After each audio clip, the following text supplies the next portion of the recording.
اعوذ باللہ من الشیطان الرجیم بسم اللہ الرحمن الرحیم ليقطع طرفا من الذين كفروا أو يكبتهم فينقلبوا خائبين ليقطع طرفا من الذين كفروا أو يكبتهم فينقلبوا خائبين ليقطع لام کے لیے یہ مضارع کی علامت، اور قطع کا کلمہ تو اردو میں بھی استعمال اس طرح کرتے ہیں کاٹنے کے معنوں میں.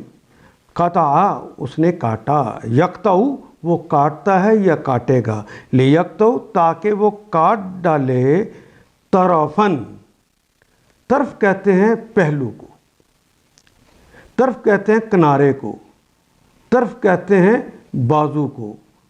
اردو میں جس طرح طرف لکھتے ہیں ایگزیکٹ یہی معنی ہے، ایک طرف کو کاٹ ڈالے. من الذین کافروا، من سے، الذین ان لوگوں میں سے، کافروا جنہوں نے کفر کیا، یعنی کافروں کے ایک پہلو کو، ایک کنارے کو، ایک جانب کو اللہ کاٹ ڈالے. او یکبتہم، یہ پھر مضارع کی علامت، ہم تو ان سب کے لیے آ گیا. اور کبتا یکبتو، ضربا یضربو، یہ باب ہے. کابتا یکبتو، ہم ذلیل کرنا اور ذلیل کر کے واپس کر دینا. یکبتہم ان کو ذلیل کرے اور ذلیل کر کے رسوا کر کے واپس کر دے، شکست دے کر انہیں بھیجے. فینقلبو، فا کا مطلب پس، یہ پھر مضارع کی علامت، وہ اور جمع کی علامت. اور انقلاب کا کلمہ تو آپ اردو میں بھی پڑھتے ہیں، پلٹ جانے کو، انقلبا ینقلبو.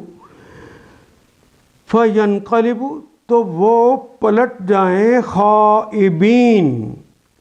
یہ کلمہ خائب کا کلمہ اردو میں استعمال نہیں ہوتا. خابا یخیبو، اس میں فاعل ہے خائب. خوابہ یخیبو، ناکام ہونا، نامراد ہونا، بوجہ سرکشی. ناکام ہو جانا، نامراد ہو جانا، تو اس کا اس میں فاعل ہے خائب. یا نون تو جمع کی علامت ہے، خائبین سارے ناکام اور نامراد. فینقلبوا خائبین کہ وہ واپس پلٹیں اس حالت میں کہ وہ ناکام اور نامراد ہو. اور یہ مدد وہ تمہیں اس لیے دے گا کہ تاکہ کفر کی راہ پر چلنے والوں کا ایک بازو کاٹ دے، یا ان کو ایسی ذلیل شکست دے کہ وہ نامرادی کے ساتھ واپس ہو جائے.